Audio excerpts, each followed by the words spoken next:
प्रभु यीशु मसीह के नाम से एक बार फिर से आप सबों का वेलकम करती हूँ, स्वागत करती हूँ, शालोम कहती हूँ, जय मसीह की कहती हूँ। धन्यवाद देते हैं कि इन दिनों में हम लोग हबक्कुक नामक पुस्तक का अध्ययन कर रहे हैं। और मेरे प्रियो, हमने पिछले दिनों में दूसरे अध्याय तक हमने कंप्लीट कर लिया है। और यहाँ पर हम देखते हैं कि परमेश्वर से हबक्कुक जो है प्रश्न पूछता है अपने लोगों को देख करके कि प्रभु, इनकी कुकर्मों की सजा तू क्यों नहीं दे रहा है। और परमेश्वर कहता है कि मैं उनको दंड दूंगा और अवश्य दंड दूंगा, और कसदियों को उनको दंड देने के लिए साधन बनाएगा।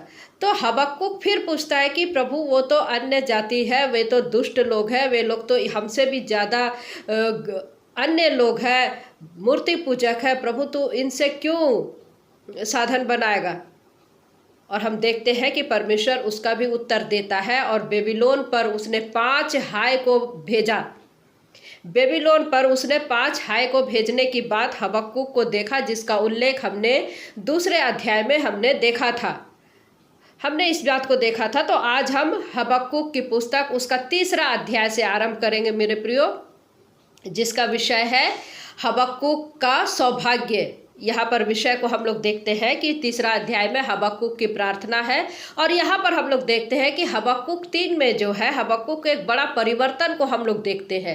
एक बड़ा परिवर्तन को देखते हैं। अध्याय 3 के अंत में हम उसके अमूल्य परिवर्तन उसके में आ गया, हम उसको देखेंगे। और इस पुस्तक का आरंभ में जब हम लोग देखते हैं कि वो बहुत अशांत है, उसका अशांत है, और हबक्कुक ने परमेश्वर से पूछा, परंतु अंत में हम लोग क्या देखेंगे कि हबक्कुक जो है एक बड़ा प्रशंसा के साथ, संबोधन के साथ में इस पुस्तक को समाप्त करता है। और मेरे प्रियो, हम लोग देखते हैं कि उसके जो विश्वास है, जो अतुल्य विश्वास है, विश्वास में और कहीं वो आगे बढ़ रहा है। उसका विश्वास को हम आगे देखते हैं। तो पहले दो पद में हम लोग देखेंगे कि हबक्कुक की प्रार्थना को हम लोग देखते हैं। यहाँ पर हम लोग देखते हैं 3रे अध्याय में, इसको 3 भाग में हम बांट सकते हैं। पहले 2 पद को हम लोग उसको प्रार्थना के भाव में हम लोग उसको देख सकते हैं हबक्कुक की, और जो 3रे पद से लेकर के 17 पद तक जो है उसमें हम परमेश्वर की योजना को देखते हैं। और आगे जो 18 से 19 पद जो है उसमें हम हबक्कुक का स्थान को हम लोग देखते हैं। यहाँ पर हम लोग देखते हैं। तो मेरे प्रियो, यहाँ पर जब हम लोग 3रा अध्याय का पहला पद को पढ़ते हैं, यहाँ क्या लिखा है? शिग्योनीत की रीति पर हबक्कुक नबी की प्रार्थना। तो ये हबक्कुक नबी की प्रार्थना ये उस संगीत का एक अंश है। शिग्योनीत अर्थात या उनके संगीत का एक अंश है। लेकिन कुछ लोगों का मानना है कि यह संगीत की रात के समय का समय है, यह जो संगीत की रात के समान है। और कुछ का मानना है कि यह संगीत जो है वाद्य यंत्र है। और मेरे प्रियो, हमको यही शब्द जो है भजन संहिता 7वां अध्याय के ऊपर शीर्षक में हमको लिखा हुआ मिलता है।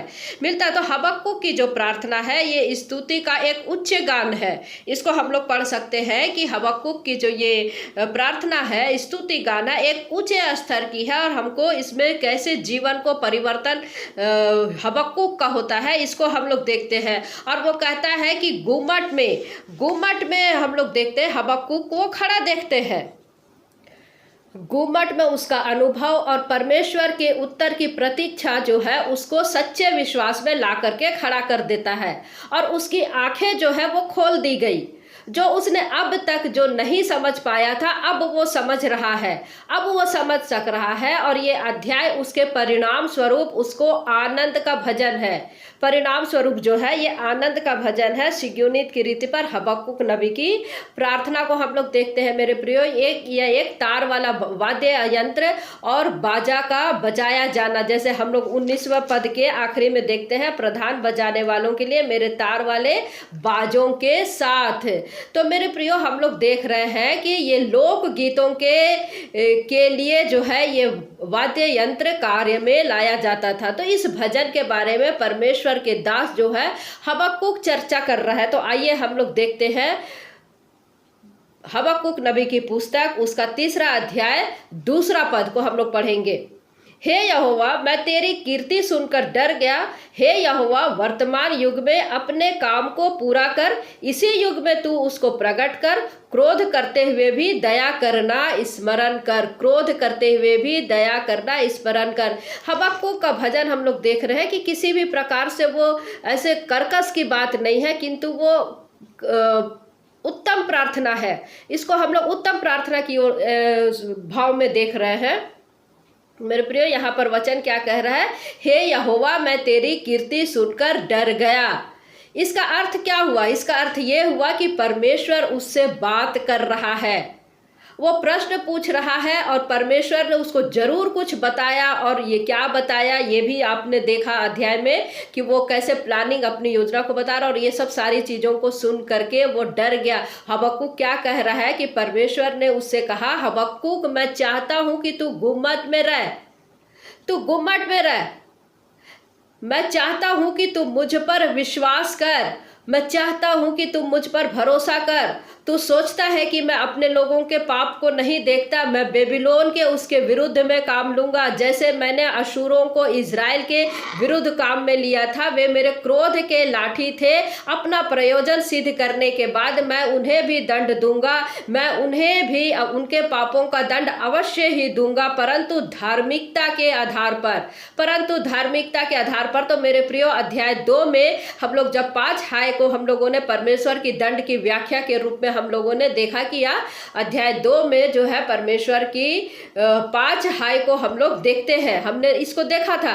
और ये उनके पाप थे, ये उनके पाप थे और इनके कारण परमेश्वर उन्हें नष्ट करेगा, परमेश्वर उन्हें नष्ट करेगा। तो जैसे कि हमने पिछले अध्याय में देखा, शराब पीना परमेश्वर को पसंद नहीं है और वे लोग शराब पीते थे और उनसे परमेश्वर जो है घृणा करता था, अतः उन्हें दंड देता है। और फिर वो दंड देता, हमने यह भी देखा कि शराब के कारण जो है कई परिवार बर्बाद हो रहे हैं, हमारे देश के गर्भ नीचे स्तर में चले जा रहे हैं। यही कारण है कि प्रियो, परमेश्वर कहता है कि मैं उन्हें दंड दूंगा। तो मेरे प्रियो, अब वह अपनी दिशा बदल करके कहता है कि हे यहोवा, मैं तेरी कीर्ति सुनकर डर गया, मैं तेरी कीर्ति सुनकर डर गया। तो मेरे प्रियो, क्वेश्चन है कि वह किस बात से डर गया, किस बात से डर गया? और पहले हम देखते हैं कि वो सोच रहा था कि परमेश्वर कुछ नहीं कर रहा है, परंतु अब वो इस तरह से डर रहा है कि परमेश्वर अब क्या करेगा। पहले तो उसको ये लग रहा था कि परमेश्वर चुप क्यों हो, वो कुछ करता क्यों नहीं। लेकिन जब उसको पता चला कि परमेश्वर क्या सुन रहा है, क्या कर रहा है, उसकी योजना क्या हो रही है, तो अब वो क्या कह रहा है कि मैं अब तेरी योजना सुनकर, तेरी कीर्ति सुनकर मुझे समझ में आ गया है कि तू चुप नहीं है, तू तो कुछ कर रहा है। इतना कुछ ही नहीं कर रहा, तू तो बहुत कुछ कर रहा है। और ये सुन करके वो कहता है कि मैं तो तेरी कीर्ति सुनकर डर गया। आगे क्या कहता है?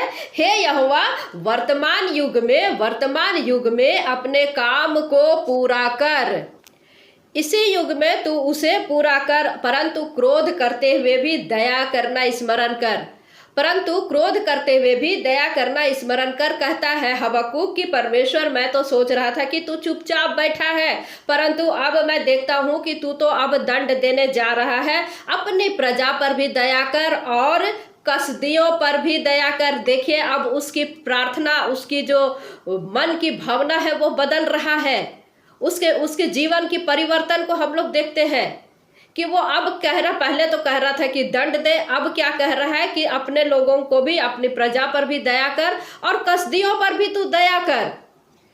क्या कह रहा है कि क्रोध करते हुए भी दया करना स्मरण कर, क्रोध करते हुए भी दया करना स्मरण कर। मेरे प्रियो, परमेश्वर जो है दयावान है, वो अनुग्रहकारी है और वो नहीं चाहता कि कोई भी व्यक्ति नष्ट हो, कोई भी व्यक्ति नष्ट हो। और यही कारण है कि आज जो है हम मनुष्य जो बार बार पाप करते हैं, कई अपराध हम करते हैं, चोरी, हत्या, व्यभिचार और ये सब प्रकार के जो बुराई में आज हम डूबे पड़े हैं, फिर भी परमेश्वर दंड नहीं दे रहा। क्यों नहीं दे रहा है? क्या परमेश्वर हमको और आपको नहीं देखता है? क्या उसको मालूम नहीं पड़ रहा कि हम लोग क्या क्या कर रहे हैं? मेरे प्रियो, वो न्यायकर्ता परमेश्वर है, वो न्यायकर्ता परमेश्वर है। इस गलतफहमी में कभी ना रहे कि हम और आप जो है पाप करके बच सकते हैं। हम और आप पाप करके कभी नहीं बच सकते। उसकी दृष्टि हम मनुष्यों पर सदैव रहती है, सदैव रहती है, और वो न्यायकर्ता परमेश्वर है। और यदि हम हबक्कुक की नाई गुम्मट में चढ़ जाए, गुम्मट में चढ़ जाए, यदि हम यहाँ पर सीख पाए कि धर्मी जन विश्वास के साथ में जीवित रहेगा, और यदि हम परमेश्वर के जीवित वचन पर विश्वास रखें, तो देखें कि परमेश्वर जो है दृश्य के पीछे क्या कर रहा है, दृश्य के पीछे क्या कर रहा है। मेरे प्रिय, परमेश्वर अवश्य करता है। हमको गुम्मट में चढ़ने की जरूरत नहीं है, क्योंकि हम विश्वास में चलते हैं। वो पुराने समय की बात थी जब शहरपनाह के ऊपर में या मिट्टी के ढेर, गुम्मट अर्थात मिट्टी के ढेर में कोई चढ़ करके वो पहरा देते रहता था, तो गुम्मट पे वो चढ़ा है। तो मेरे प्रियो, हमको हबक्कुक की नाई आश्चर्य जरूर होगा कि परमेश्वर कुछ तो कर रहा है, कुछ तो कर रहा है। और जब हम विश्वास में आगे बढ़ते तो हमको समझ में आता है कि परमेश्वर क्या कर रहा है। और निश्चय ही दया के लिए जब आप पुकारेंगे तो परमेश्वर अवश्य ही उत्तर देता है। परमेश्वर को हम जब पुकारते हैं, परमेश्वर अवश्य ही उत्तर देता है। इसलिए हम लोग अधिकांश आज विश्वासी जो है, देश की परिस्थिति को हम लोग जब देखते हैं तो कई बार हम डगमगा जाते हैं, कई बार हम डगमगा जाते हैं। देश की स्थिति, सामाजिक स्थिति, राजनीतिक स्थिति, आर्थिक स्थिति को हम लोग देखते हैं तो क्या कोई मनुष्य इसका कोई भला कर सकता है? लेकिन सबसे बड़ी बात तो ये है प्रियो कि मनुष्य जो है परमेश्वर को त्याग करके ही सबसे बड़ा पापी बन बैठा है। परमेश्वर को त्याग करके ही सबसे बड़ा पापी बन बैठा है। और परमेश्वर जो है किसी भी तरह से बर्दाश्त नहीं करता कि उसका स्थान कोई और ले ले। आप मनुष्य जो है उसके स्थान पर किसी और को बैठाए तो परमेश्वर चुप नहीं है। हमें प्रार्थना करना है अपने लोगों के लिए, अपने देश के लिए, कि यहोवा का क्रोध शांत हो, और हे यहोवा क्रोध करते हुए भी दया करना स्मरण करे। तो हमें उसकी दया की आवश्यकता है, हमें उसकी प्रेम की आवश्यकता है, हमें उसकी अनुग्रह की आवश्यकता है। और हमें अपने देश के लिए, अपने गाँव के लिए, अपने मोहल्ले के लिए, अपने लोगों के लिए प्रार्थना करना है। मेरे प्रियो, हमको अपने लोगों के लिए प्रार्थना करना है कि हमारे लोगों के बीच में, हमारे देश में शांति बनी रहे, उन्नति होते रहे। हमारे राजनेताओं को बुद्धि और ज्ञान मिले, हमारे राजनेताओं को बुद्धि और ज्ञान मिले। तो एक मसीही विश्वासी को प्रार्थना करना कितनी आवश्यकता है। ना सिर्फ बुराइयों से घिरे ना रहे, ना सिर्फ बुराइयों में ही सिर्फ हम घिरे ना रहे, और हमारे जीवन से सिर्फ बुराइयां ही निकलती है यदि हम सांसारिक में रहे तो।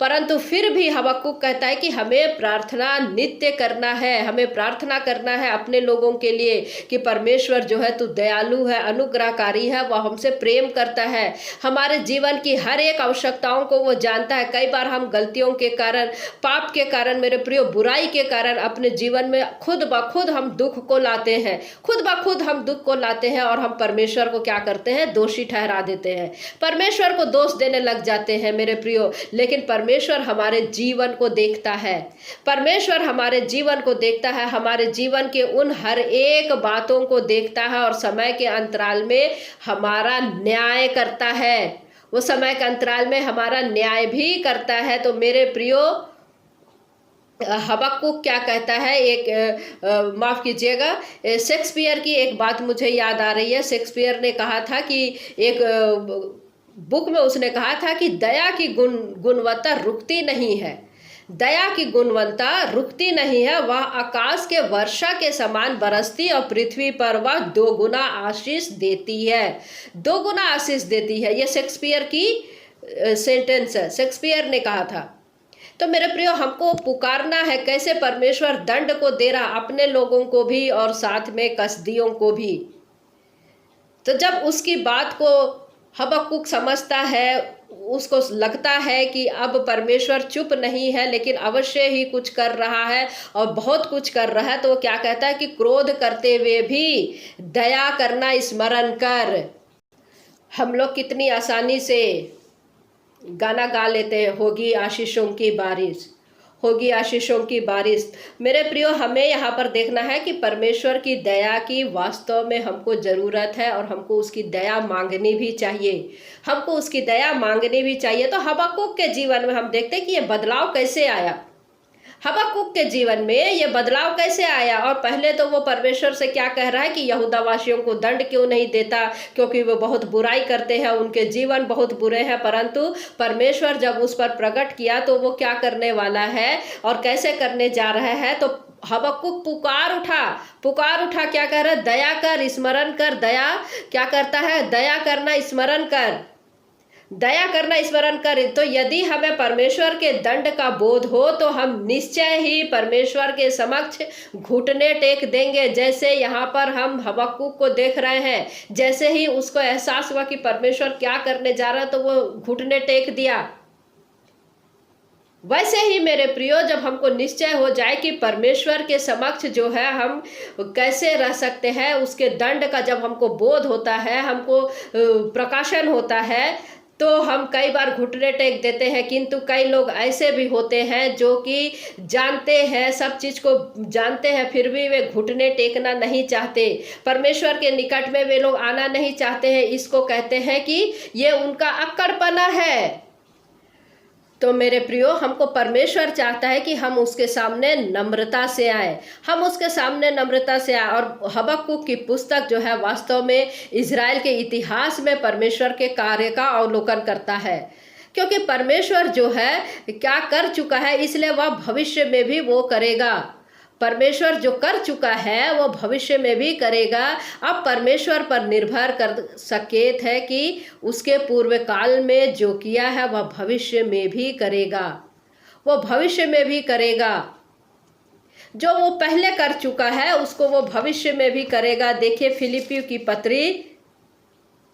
फिलिपियों की पत्री उसका पहला अध्याय का 6वां पद में हमको क्या कहता है वचन?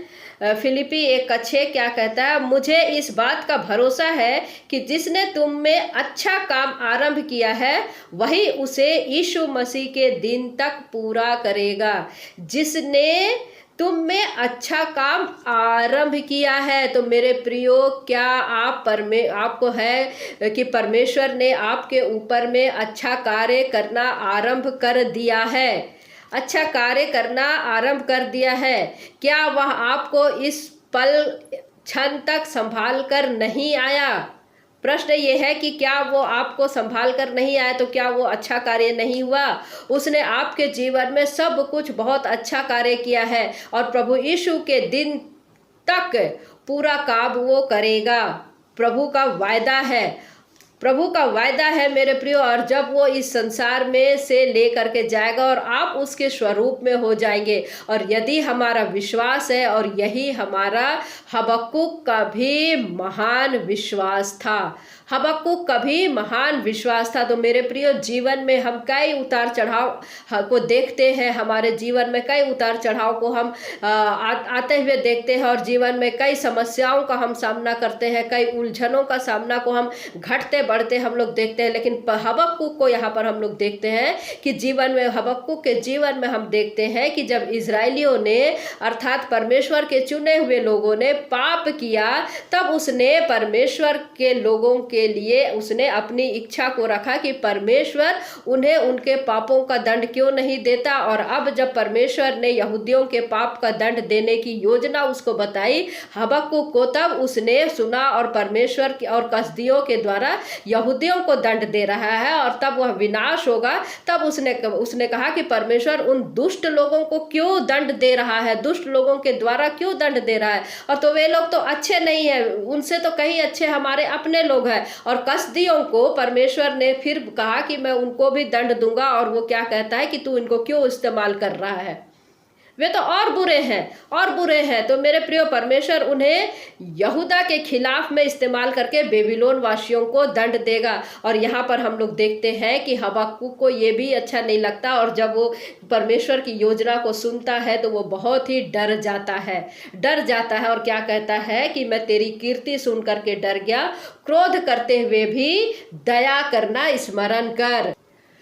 तो मेरे प्रियो, जब हम हबक्कुक की तरह हम जब पूरे नम्रता के साथ में, दीनता के साथ में परमेश्वर के नज़दीक आते हैं, जैसे वो कह रहा है कि अपने लोगों पर भी दया कर और कसदियों पर भी दया कर, तो जब हम इन बातों के लिए परमेश्वर से अपने पापों के लिए क्षमा मांगते हैं, अपने लोगों के लिए क्षमा मांगते हैं, पश्चाताप करते हैं और हम अपनी गलतियों को मानते हैं, तो प्रियो याद रखें कि परमेश्वर जो है कठोर नहीं है।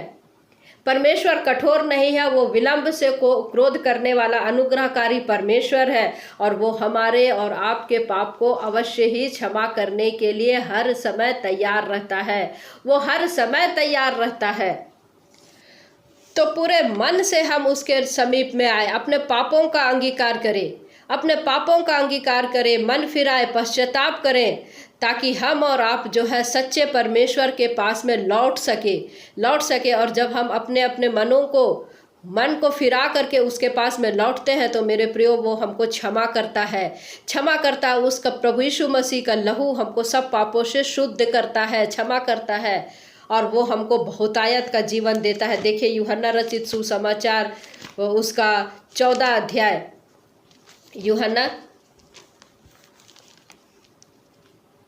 यूहन्ना रचित सुसमाचार 14 अध्याय उसका 27 पद क्या कहता है। देखिए वचन हमको क्या बताता है।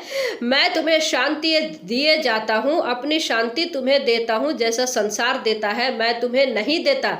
तुम्हारा मन व्याकुल ना हो और ना डरे। फिर से मैं पढ़ रही हूँ, मैं तुम्हें शांति दिए जाता हूँ, अपनी शांति तुम्हें देता हूँ, जैसे संसार देता है मैं तुम्हें नहीं देता। तुम्हारा मन व्याकुल ना हो और ना डरे। तुम्हारा मन व्याकुल ना हो और ना डरे। तो परमेश्वर की शांति जो समझ से परे है, जिसकी हम कल्पना भी नहीं कर सकते, वो शांति वो सिर्फ और सिर्फ परमेश्वर हमको देता है। तो मेरे प्रियो, आज आपके अंदर में वो शांति है क्या? आज आपके अंदर में भले ही आप सांसारिक रीति से जितने भी पैसे वाले क्यों ना बन जाए, जब तक वो शांति परमेश्वर नहीं देगा, आपके पास में शांति नहीं हो सकता। पैसे से आप शांति नहीं खरीद सकते, पैसे के बल पर आप आराम नहीं, सुकून नहीं खरीद सकते, संतुष्टि नहीं खरीद सकते। मेरे प्रियो, ये मुफ्त है और परमेश्वर की शांति जो समझ से परे है, वो हमारे हृदय और विचारों की रक्षा करता है। यदि हमने प्रभु यीशु मसीह को उद्धारकर्ता के रूप में ग्रहण किया और यदि नहीं किया है, तो ये अवसर परमेश्वर हमको और आपको दे रहा है, हमारे जीवन में दे रहा है कि हम प्रभु यीशु मसीह को उद्धारकर्ता के रूप में ग्रहण करें और तब वह हमारे और आपके ऊपर में दया करेगा और आपके पापों को क्षमा कर आपके जीवन को आशीषों से भर देगा। हबक्कुक अपने देश के लोगों का विनाश को देखता है और विनाश को देख करके वो प्रार्थना कर रहा है। तो मेरे प्रियो, आज हमको भी प्रार्थना करना है और हमको चाहिए कि हम अनंत जीवन में प्रभु के निकट में आ जाए। अनंत जीवन के लिए हम अपने परमेश्वर के सम्मुख में प्रभु यीशु मसीह की उपस्थिति में होकर के हम आगे जाए। तो मेरे प्रियो, कहीं ऐसा ना हो कि हमें लेट हो जाए, हमें देर हो जाए और फिर हम कहीं के ना रहें।